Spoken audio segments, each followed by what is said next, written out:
Men and women all over the globe are joining now for the best videos on the internet. I'm doing my part. I'm doing my part. I'm doing my part. And I'm doing my part too. They're doing their part. Are you? Click the subscribe button now to become a member of the Action Pack. Would you like to know more?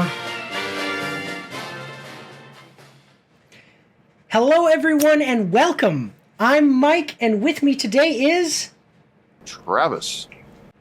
And Travis is from Oscar Mike Radio. Actually, before we really get started, Travis, do you want to just give yourself a little plug here on the channel? I can give myself a little plug there, Mike. So I am Travis with Oscar Mike Radio. Oscar Mike Radio is a military and veterans podcast show. It has been around for almost 8 years, and Mike's been a guest on my show, and it's great to be here today. All right, awesome, excellent.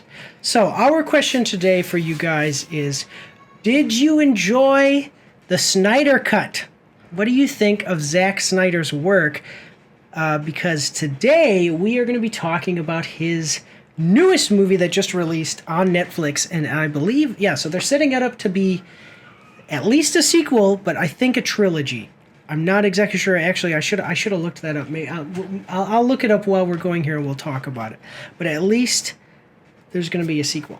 So this is Mike's After Action Reviews, and this is the After Action Review for Rebel Moon Part 1, A Child of Fire.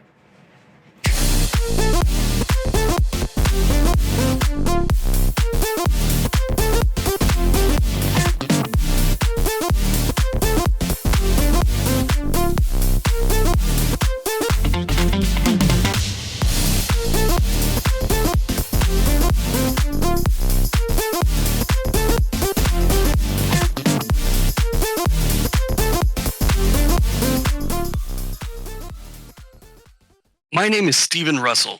My co-writer, Joseph Miles Pittman, and I would like you to imagine a graphic narrative that disrupts the superhero genre's conventional boundaries. Tales of Nihilism unfolds a thought-provoking anthology with diverse story formats from succinct comic strips to multi-saga issues. But at its core, the Ballad of Philip Kirshner explores existential challenges of an ordinary man in a world inundated with superheroes. The anthology challenges prevailing hero worship narratives, diving deep into societal introspection. We invite readers to confront uncomfortable truths about our culture's obsession with saviors and question the prevailing societal structures. The series is not just a comic, but an invitation to contemplate, challenging readers to reassess their perspectives on heroism and societal norms. It's an opportunity to offer audiences a fresh, introspective take on the superhero universe, sparking conversations, reflections on the human condition. You can find the series digitally on Global Comics, or follow the links below to get your own physical issue.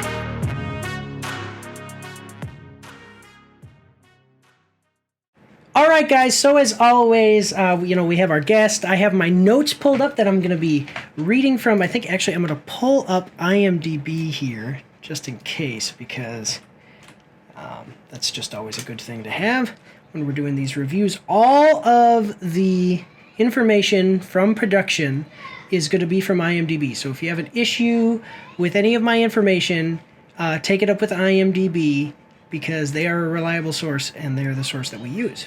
So, starting off with production, we had two production companies. We had Grand Electric, which is most well known for Painkiller, which is a TV miniseries. You can see it on Netflix. That came out earlier in 2023. They also did Spiderhead. Do you remember that? That was with Chris Hemsworth, and I forget the other guy's name, but he ran like a prison where they were doing experiments on people. Yeah. Yep. Also on Netflix from 2022. And then the second production company is The Stone Quarry, which is most well known for Zack Snyder's Justice League from 2021, and then Army of Thieves, also from 2021, is their most recent work other than this and that. So I'm less familiar with Grand Electric, but I do know The Stone Quarry. Have you seen any of those movies? So you've seen Spiderhead? Yeah. What did you think? I liked it. I mean, it was different. That's the thing. It was different. And then, Okay. I definitely, if I may, I thought the Justice League director's cut had to be the best DC movie ever made, possibly one of the best, comic book adaptations ever made. It was that good to me. Okay. So obviously coming up with, so we have some production companies that are very good. We have Zack Snyder, who's coming in with his reputation as being, the Snyder cut and all of that. And I've heard that before. So I could watch it. I just haven't. I'm so swamped all the time with movie and video game reviews that I have to follow like a schedule. So, yeah. But, yeah, so I would say that, aside from, like, we've obviously already seen the movie, aside from that, coming into this, looking at these production companies, you go, hey, this isn't Asylum, this isn't some cheap director, this looks like it has some potential. So the writers, there are 3 writers. We have Zack Snyder, most well-known for 300 from 2006, also having wrote Army of Thieves in 2021, Kurt Johnstad, also known for having written 300 in 2006, and then also wrote Atomic Blonde, as a most recent work from 2017. Then we have Shay Hatton, most well known for Army of the Dead in 2021, and then also wrote John Wick Chapter 4 from earlier this year in 2023. So again, pretty good writing. I liked 300. I liked Army of the Dead. Did you like Army of the Dead? I didn't see Army of the Dead. Okay, so that was with Dave Bautista. I did like that one, and I liked the John Wick movies. I did not see John Wick Chapter 4 because stuff happened. So I think that the writing staff, again, we have some potential here. You can see that this is obviously going more towards action and a certain type of film, okay, which, this movie was advertised as being kind of this big action sci-fi romp, so that's pretty good. Again, so we have the director, moving on to the director here. So so this was written by Zack Snyder, it was also directed by him. Again, 300 from 2006 is his most well-known work. And then, so I said that he was known for Army of Thieves as a writer in 2021. He also directed Army of the Dead in 2021, and I did like that. That movie was much different than this one.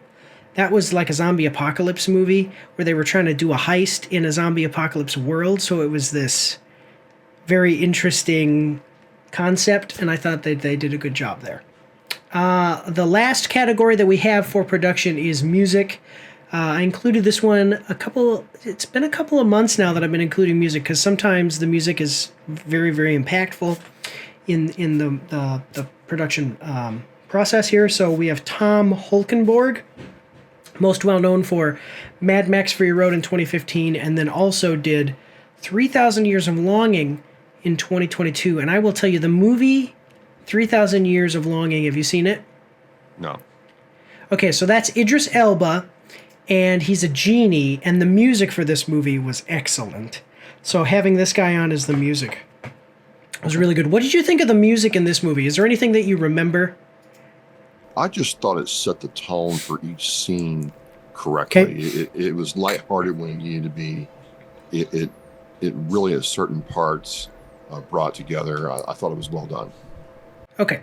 And I agree. There's not a piece that I remember from this. That's why I asked you if you remember, not to insult the guy who did the music. I'm just saying, it's not like there's a piece of music that I'm going to, like when I'm doing something that's like really important to me that I'm going to be playing in my head to myself to, get me going, but at the same time, I do agree it was well done. Like if you watch the Avengers movies, they have that dun, dun, dun, dun, dun. Okay. If you played a piece of music from this movie, I don't know that you would necessarily be able to go, oh, that's from Rebel Moon. I remember, but the movie was well made as far as the music and production. So I think that overall, talking about the production, we have a good base here for a good movie. I think that the writing staff is well put together here. Usually when you have, the more writers you have, I notice the movie tends to not be as good. And they have 3, so that's quite a few. But Sorry, guys. We got interrupted because my daughter came to the door and was crying. I had to go check on her. Yeah, so I think that the production, though, yeah, it was done pretty well. Oh, that's what I was going to say. They have 3 writers. That's quite a few, and we're going to get into how the writing and everything is. But so far, so good. No real red flags for me here. I don't see anything that I dislike. That's for sure. Okay. Any thoughts that you have on it, particularly that you'd like to share before we move on to the plot? No. I think your view matches mine so far. Okay. So then if we move on to plot. So starting off, we have a runtime of 2 hours and 13 minutes. Okay. Did you think that was the right length? Was it too long? What are your thoughts on that? So I'll just say it. For me, I wanted more, Mike. Okay. I felt like this was 2 hours compacted. And I came to either 2 conclusions. One, they had to cut out a lot to make this all fit within parameters that maybe Netflix gave them. Or, depending upon how this plays, they have a lot of backstory to use to build other worlds, other characters out, so on and so forth. And in that way, I felt like I wanted more. I wanted more. This could have been 4 hours, and I would have sat there no problem. Okay. I would agree with that. I will say that, so for the 2, kind of a caveat to what you're saying, and I do agree with what you just said. The world building thing I really want to talk about, because that's, yeah. But so there was a little bit of a pacing issue, I would say, about midway through the movie when they were going around doing some things. We kind of get where it's like we're moving from one character to another character, okay? And it seemed like, oh yeah, maybe they could have added another, even like you were saying, an hour, and then made that feel a little bit better. But then, probably like you said, Netflix said, look, make it under 2 hours and 2.5 hours, or 2:15 or something like that. So I would say, yeah, I would agree with you. Definitely, it really did not. There was not a time when I was sitting there and went to myself, man, this movie is. This needs to wrap up. I actually really liked this. So, we will go into our IMDb plot summary here. So, this is from IMDb, and then actually on the IMDb website, it says from Netflix. So, this is directly from Netflix. A little bit of a longer one, but I wanted to read this one because it was specifically from Netflix, who were the people who distributed this movie. So, here we go. When a peaceful settlement on the edge of a distant moon finds itself threatened by the armies of a tyrannical ruling force, Cora, played by Sofia Boutella, a mysterious stranger living among the villagers, becomes their best hope for survival. Tasked with finding trained fighters who will unite with her in making an impossible stand against the mother world, Cora assembles a small band of warriors, outsiders, insurgents, peasants, and orphans of war from different worlds who share a common need for redemption and revenge. As the shadow of an entire realm bears down on the unlikeliest of moons, a battle over the fate of a galaxy is waged, and in the process, a new army of heroes is formed. Okay, a little bit long, but what did you think, just not of the story, but just of the plot summary? Like, did they leave anything out? Is there anything that you think maybe people need to realize going in? I gotta tell you, Mike, it's Magnificent Seven, Seven Samurai. Okay. Right. It is. And we're going from a village or a ranch to a moon now. We're going out and finding, Ronin samurai or cast-off cowboys to come save it. That being said, I think Zach probably figured out that anybody who ever had watched the black and white version of Seven Samurai, which I have, is either A, old, or B, dead. So, you can reboot that pretty easily. But that being said, it was really cool. I didn't have any problem with it. It was straight to the point. Yeah, I want to show you guys something. So I've never done this before, but I'm going to show the audience something. And Travis is going to be able to see this too. So I'm going to show you guys my notes. I want to show you this. In my notes, I actually have where it says The Magnificent Seven meets Warhammer 40,000. Oh, I was going to get to Warhammer 40K in a minute, but okay. Yeah, so, okay, there you go. So I put Warhammer 40,000 yeah, do you want to go first, kind of in depth with what your thoughts are on the story? Yeah. So, people, I'm big into Warhammer 40,000, 40K because of the lore. Yeah. I don't really play the game, but I love the lore, and I've been, a big fan for a long time. And people have continually asked Games Workshop to start making, films about the great stories, and they're reluctant to do so. I don't know why. And it's like Zack Snyder took elements from Dune, Warhammer 40K, the way the ships bombard the surface of the planet, all that stuff.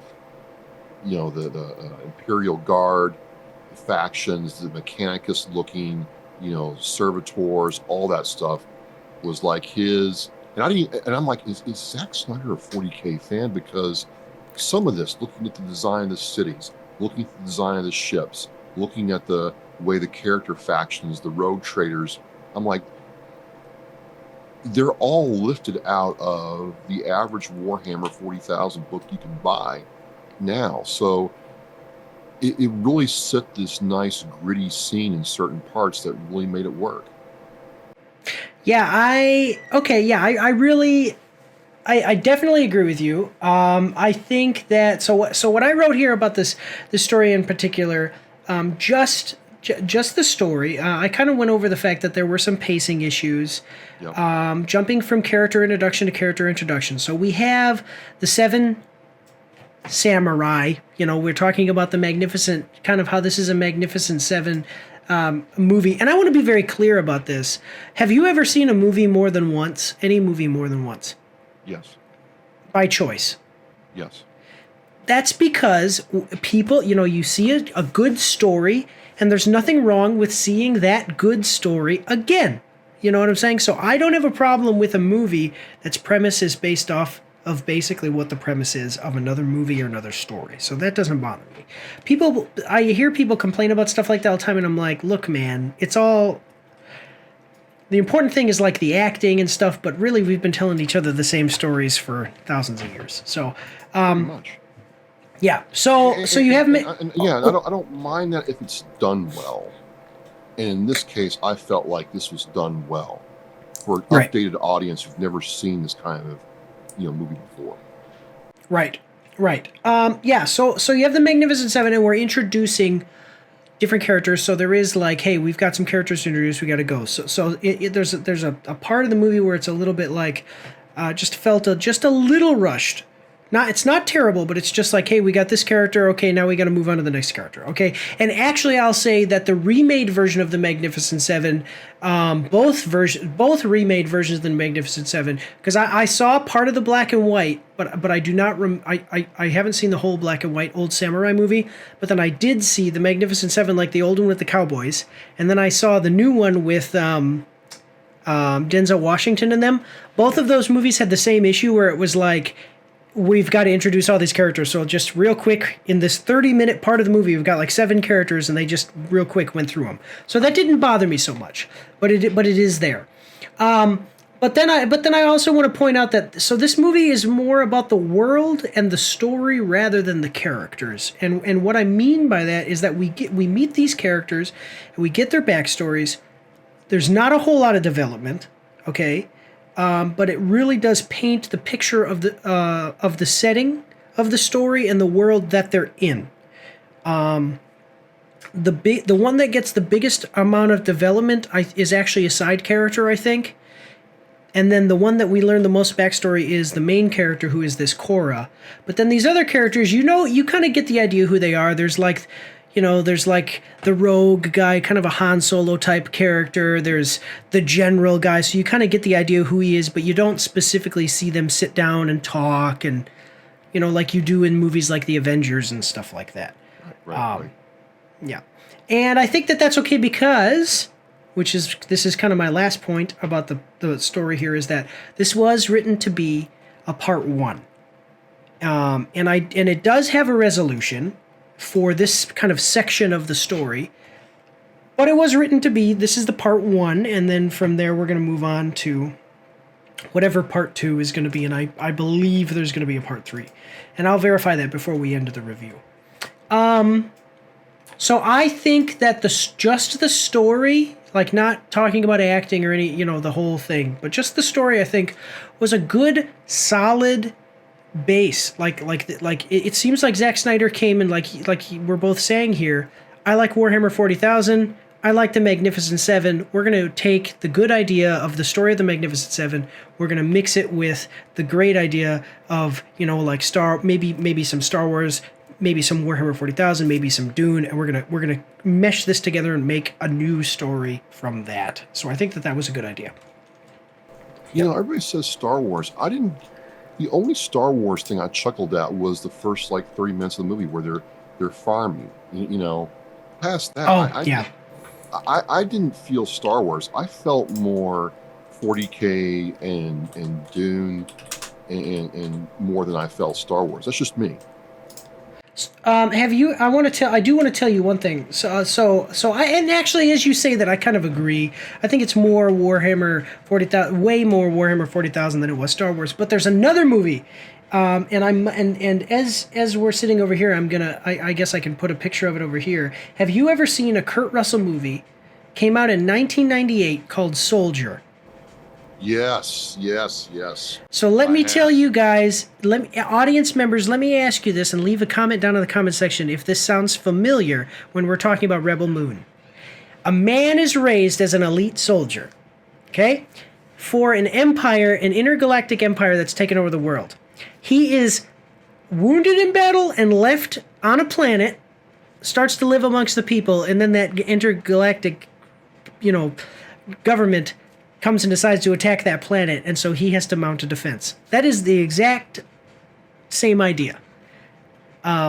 Just with kind of more of a mixture of the Magnificent Seven as far as bringing a team together, because in Soldier it was just him. Yep.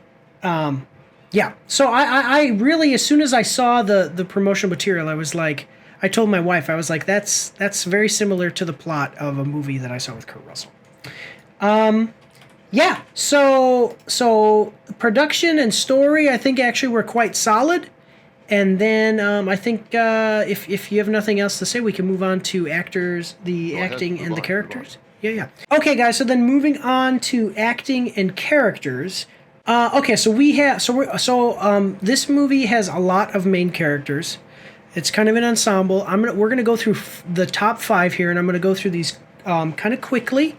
And then we'll talk about them. So, kind of on listing these guys in order of importance here, as listed on IMDb.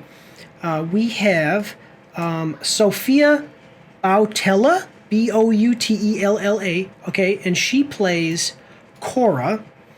She is most well known from Kingsman: The Secret Service in 2014. She's the one with the robot legs or the metal legs, if you remember that movie. Yeah. And then also, she did Rogue Heroes, which she was in 6 episodes. It's a TV series from 2022. Then we have Digimon Hounsou. Now, it's Hounsou. I probably am pronouncing that wrong. But he plays Titus, General Titus. He is most well known from Blood Diamond in 2006 and also was in Gran Turismo from earlier this year in 2023. We have Mikhail Husman. He plays Gunner, and he is most well known from Age of Adeline in 2015. He was also in the TV series Echo 3. He was in 10 episodes between 2022 and 2023. And actually, just jumping ahead here a little bit, so Mikhail Husman, he was on Game of Thrones. Ed Skrein, who's the bad guy in this movie, he was the girlfriend of Daenerys. You saw Game of Thrones? Yep. Okay, so he was the girlfriend of Daenerys when she was in the desert city, you know, and then the actor got replaced with Mikhail Husman. So these two guys are like coming together, and so the guy who played Gunnar in this movie replaced the bad guy in the movie for his part on Game of Thrones, which is really interesting. Yeah, imagine that. Imagine when they all came together. It's like, hey, hi, oh yeah. Okay. So then the next character we have is Charlie Hunnam, Hunnam. He plays Kai. He's most well known from Sons of Anarchy, which it was a TV series. He was in every episode. It was 92 episodes between 2008 and 2014. And then most recently he did Shantaram, which is another TV series. He was in 12 episodes in 2022. And then, of course, as I just said, we have the main bad guy, Ed Skrein. Atticus Noble is his name in the movie. He is most well known from Deadpool in 2016 and All the Light We Cannot See. He was in one episode. It was a TV miniseries on Netflix earlier this year in 2023. So I'm done with listing all of the people that we got to talk about. Do you have any thoughts about any of the characters or acting specifically in particular you want to start us off with? Again, I thought the characters and the actors matched. It wasn't like we're watching Citizen Kane here or, Chariots of Fire or something like that. You kind of know what you're getting, right? The rogue trader, the bad guy with Nazi style cap, right? They all played their archetype real well, and I thought the characters didn't overplay their archetype real well. I did understand that Cora was trying to fit in and leave that life behind in the first part of the movie. I thought that I'm like you. I kind of want to see what they do with Digimon Hanso's character Titus. What part is he going to play in number 2? And there's a lot of others that we could talk about, but I thought they did a good job selecting the right actors for the characters, and then the actors and actresses really, took advantage of the screen time they had. Yeah, so I agree. Kind of like I talked about in the story, like this isn't so much about the actors or the characters as far as developing them. This was more about kind of setting up the story for the second one. And I do want to let you guys know, in between cuts here, when we had our little technical difficulty, I looked it up. So there is going to be actually 4 movies are planned. So this is the first, and then there's going to be a trilogy of sequels. And as Travis here said, I am very excited to see kind of what they do. You know what it makes me think of? So I'll tell you guys, get up on a soapbox here a little bit when it comes to movies and ratings and how people do reviews. I've seen thumbnails where people said this movie is a mess. I've seen things where like where the names of videos, I never watch any reviews, but where the names of videos said, oh, this movie isn't so good. I want to remind you guys that we have the Star Wars sequel trilogy, okay? And what was the first one? The Force Awakens. Okay, The Force Awakens, it did a similar thing with the new characters where we really didn't develop them at all. We just introduced them and had them go on this little adventure with Han Solo.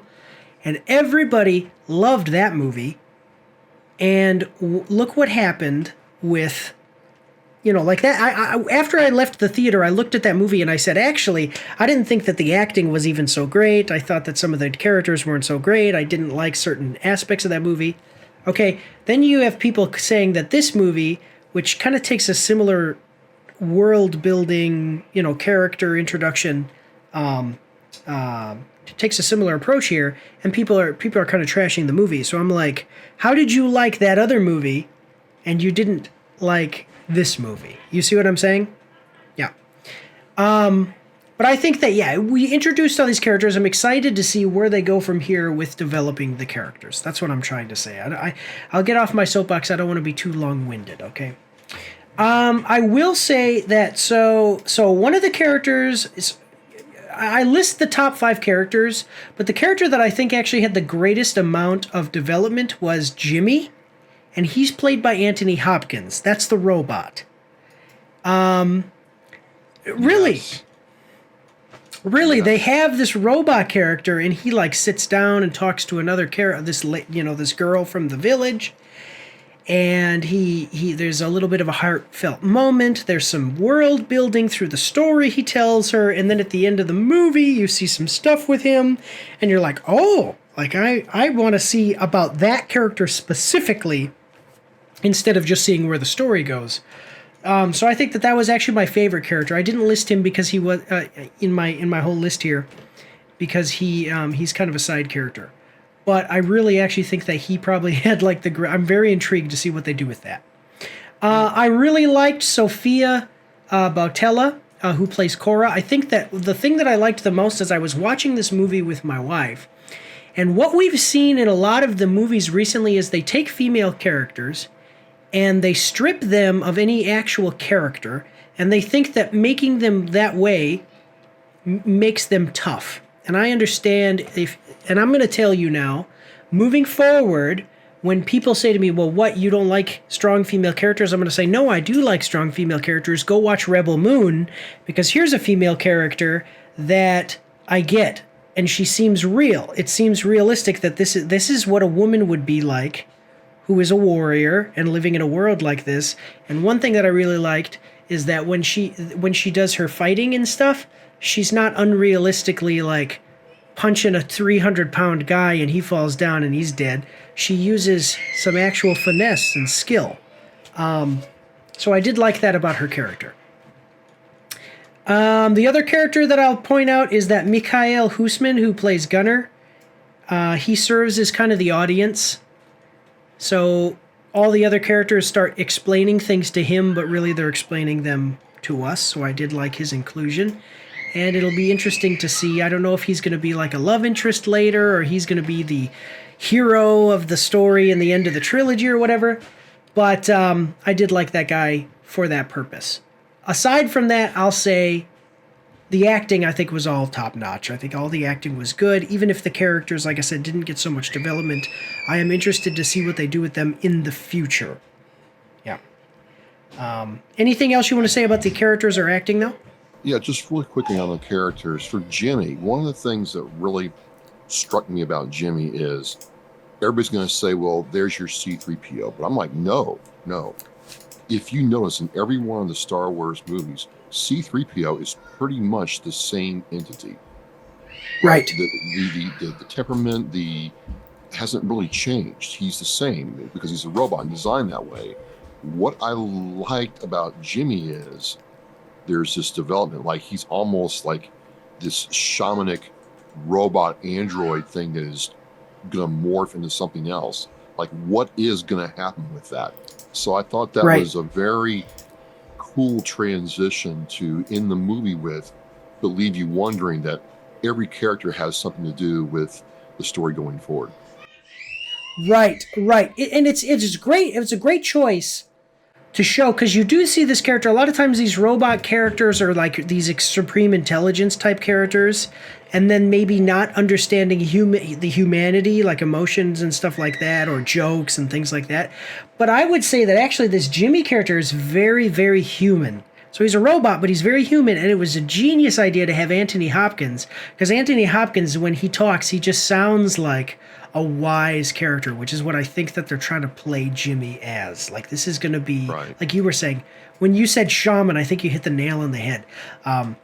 Yeah. So I think that they did a really great job with the casting and the acting. I do want to say that Ed Skrein, the bad guy, Atticus Noble here, I think that he did a great job.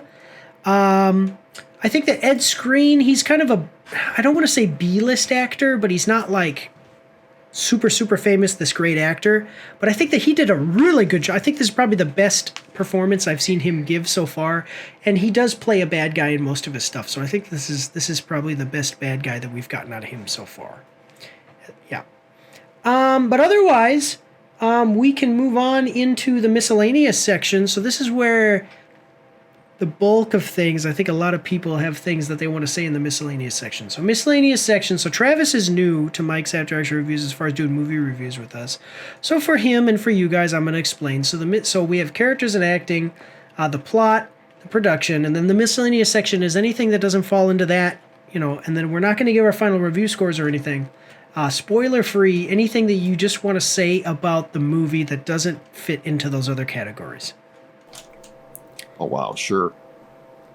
My first thing was you have this big super dreadnought, ship, overhead. And I'm like, right. You come down and you're looking for grain. You want grain. But I'm like, if you're a big super ship like that, do they not have a sensor package to kind of do some intel on the moon before they come down and see it? I'm like, okay, suspend my disbelief, let's not get too crazy there. I think the other thing, though, juxtapose that, there's three things that really stood out to me was, and I forget the monologue, it's where the creature's talking about charity and honor, right? Right. And Atticus Noble, Ed Skrein, the bad guy, explains how they recognize honor but not charity. Right. And how charity got them there to where they were. So I really appreciated that monologue because it's not just some mindless enemy. Like the thing is, in Dune, unless you've read the books, you never really understand why the Harkonnen are the way they are, right? But here I thought that was very insightful to explain why the mother world was the way it was, why they were the way they were. And I thought that was very key. And then the whole thing at the end of the movie, that is, I don't hate to tell people, but that is directly the whole end of the movie. The last 10 minutes is exactly Warhammer 40,000. That is 40,000 in a nutshell, how they do things. Right.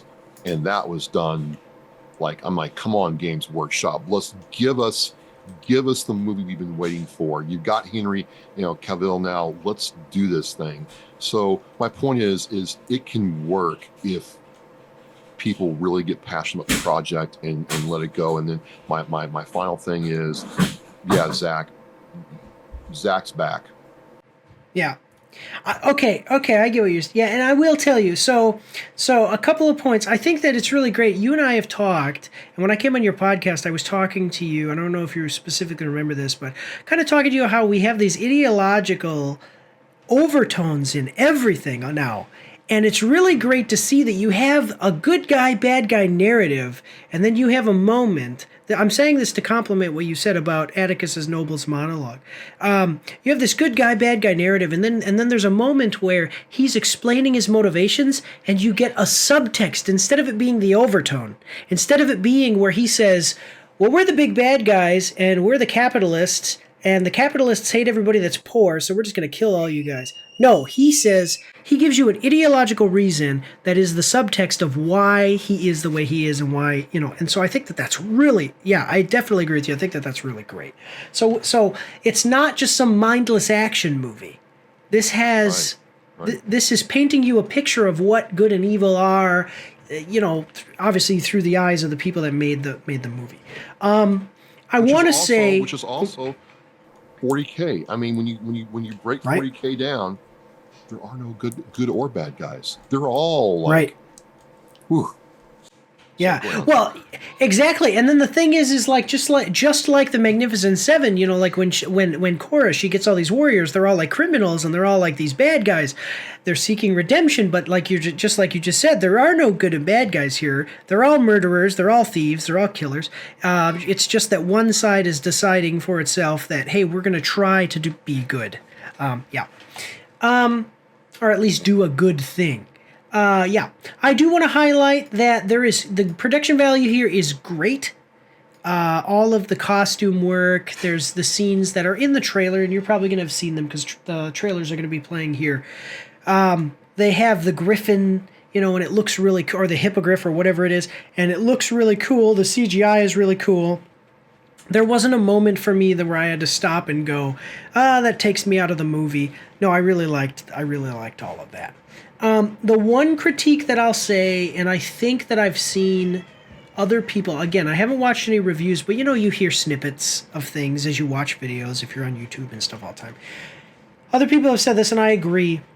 except not to a big extent. I think that there was an overuse of slow motion, but just slightly. Like, I know this is a big criticism. I think this is a big criticism that other people have, where they've said, like, oh, he does that slow motion Zack Snyder does where he'll do a lot of slow motion.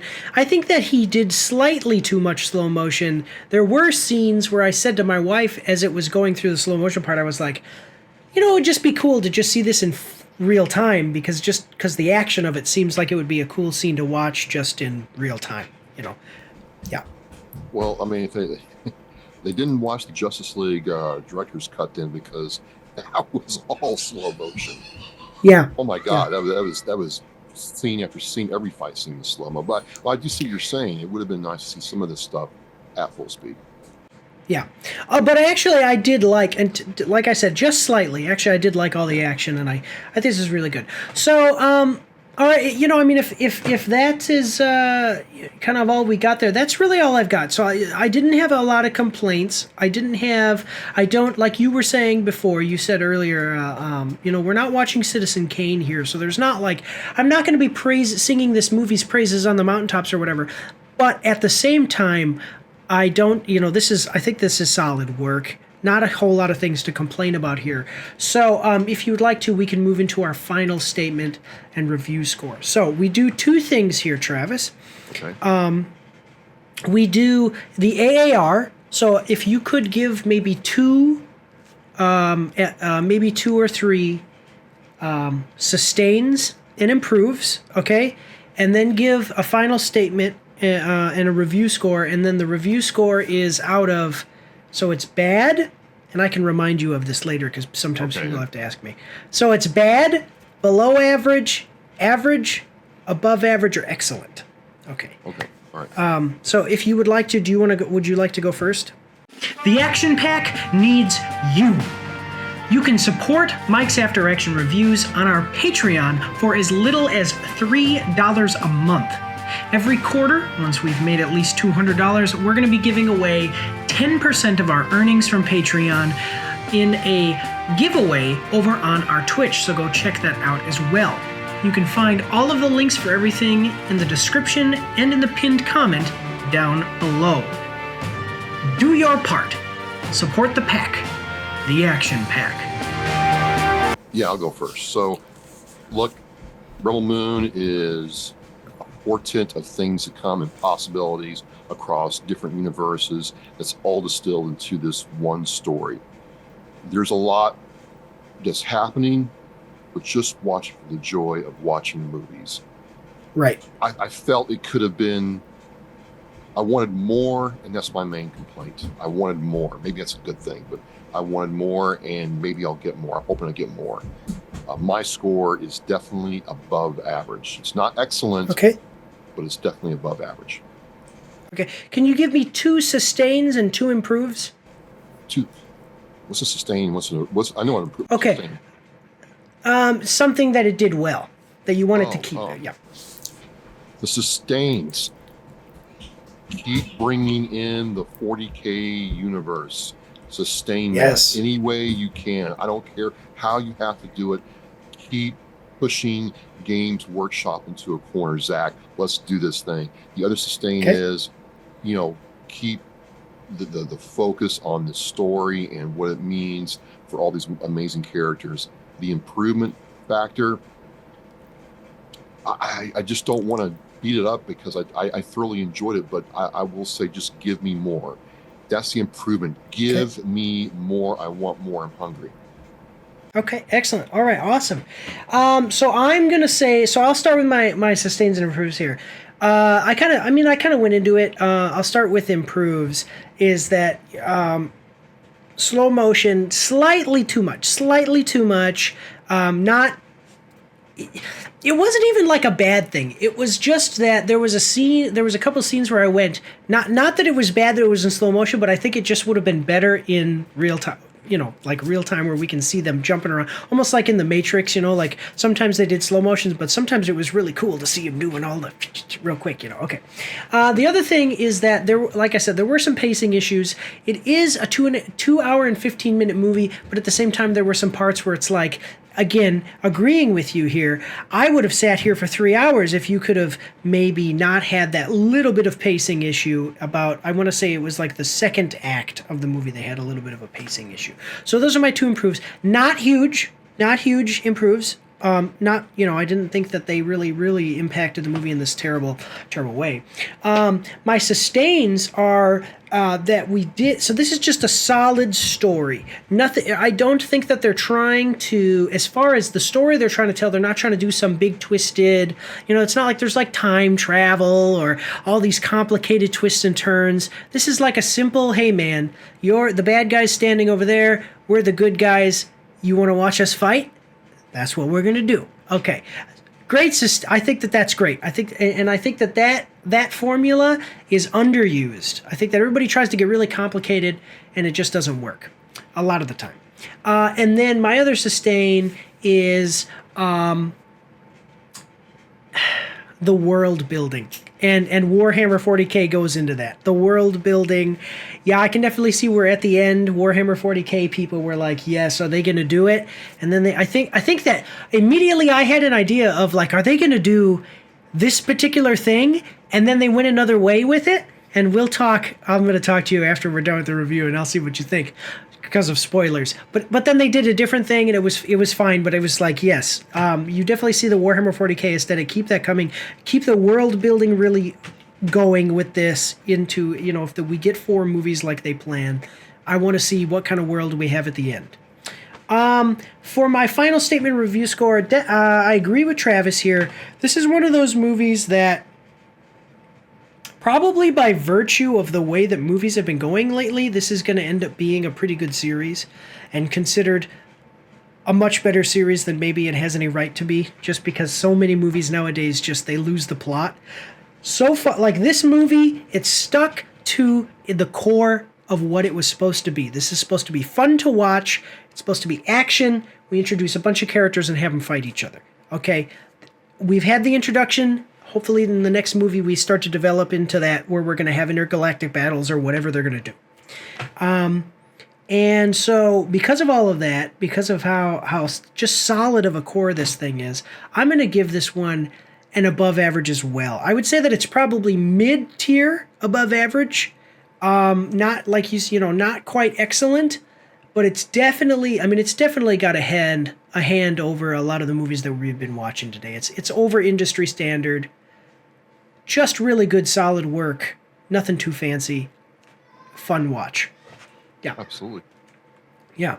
So, actually, we got this one done a little bit quicker than I was expecting, but we here at Mike's After Action Reviews, well, first of all, I just want to say, so Oscar Mike Radio, guys, go check them out. OscarMikeRadio.com, okay? Yep. Oscar Mike Radio YouTube channel. We're trying to build that YouTube channel over here with Travis, okay? Go check them out. But that is all we've got today. I want to thank you all for watching. Travis, if you want to say goodbye to everybody. Sure. Look, thanks for coming by and watching Mike's After Action Reviews. Mike, it's been a pleasure being on here. I've had a lot of fun doing this. Great homework and just a different thing for me to do. So I really appreciate you having me on. Thank you. Awesome. Excellent. And from everybody over here at Mike's After Action Reviews, we want to thank you all for watching and just say God bless you all. Happy New Year and have a good night. Don't forget to check me out on Twitch and join the Discord where you can voice chat with me while I live stream and you won't be recorded or anything on YouTube and Twitch, so that's pretty cool. You can also find me on Facebook and Instagram. If you like to read, you can see my after action reports on my blog. And if you are interested, you can get some merch from my spring store. The links for everything are in the description below.